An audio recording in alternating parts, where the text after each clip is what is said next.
This is Ian with Build Brothers. Going to go ahead and do a quick digital inspection here at 4758 Mt Cervin Drive in San Diego. Obviously, I'm already on the roof. This is a architectural asphalt shingle roof, and with minor wear and tear. I would guess that the age of this roof is somewhere around 15, maybe 18 years old.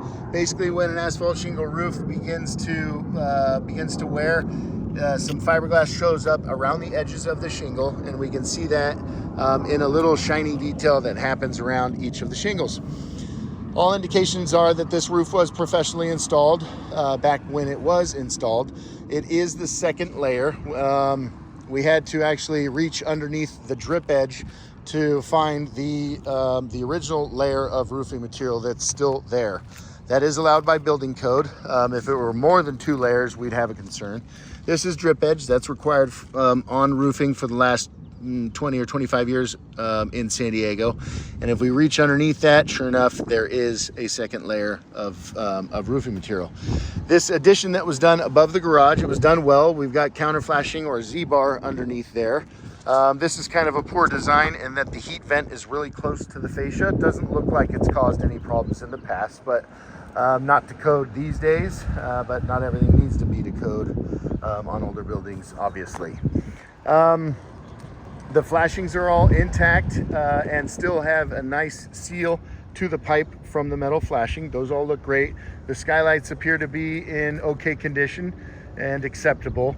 The house does have good intake ventilation underneath the eaves. What it's missing is exhaust ventilation. We've got no whirlybirds or dormer vents or O'Hagans. We have what I believe to be a motorized exhaust vent on this attic section. And it's pretty warm today, so I would expect to hear it running. Typically, those are run off of a thermostat. And I would guess that it's not operating anymore because I would think it would be running today. The solar install looks professional. The racking system is called Iron Ridge, and it's a professional racking system and appears to be installed very well. Those flash feet that were used it's very rare for us to have any leaks from those attachment points. Down on the lower section of roof, it looks like it's all the same solar install. I think I counted 44 solar panels. We've got another.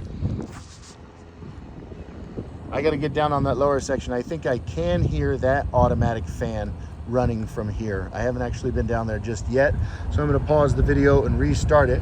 Everything does look consistent down there. Minor wear and tear on the roof.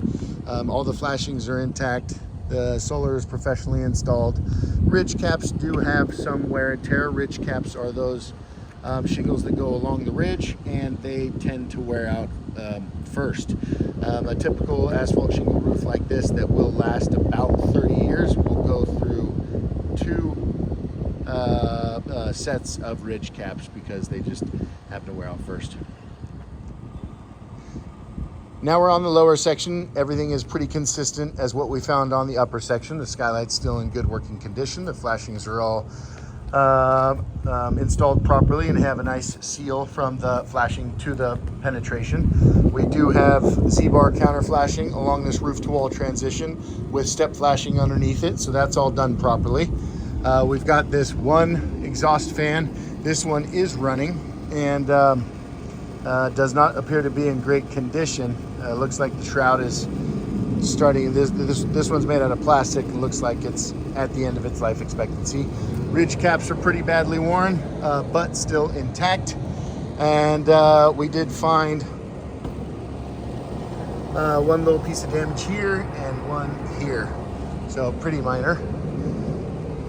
All in all, if I had to guess, I would say that this roof has another 5 to 10 years of usable life left in it. Solar install appears to be the same as what we saw up on the upper section. Now from the ground, a couple things worth pointing out. We've got the fascia, rafter tails, and starter board. That's the tongue and groove up there that makes up the eaves. For the most part, the wood around the home looks pretty good. Some of the fascia is sun damaged. This piece of rafter tail has been, the end's been cut off and a new piece has been spliced in there.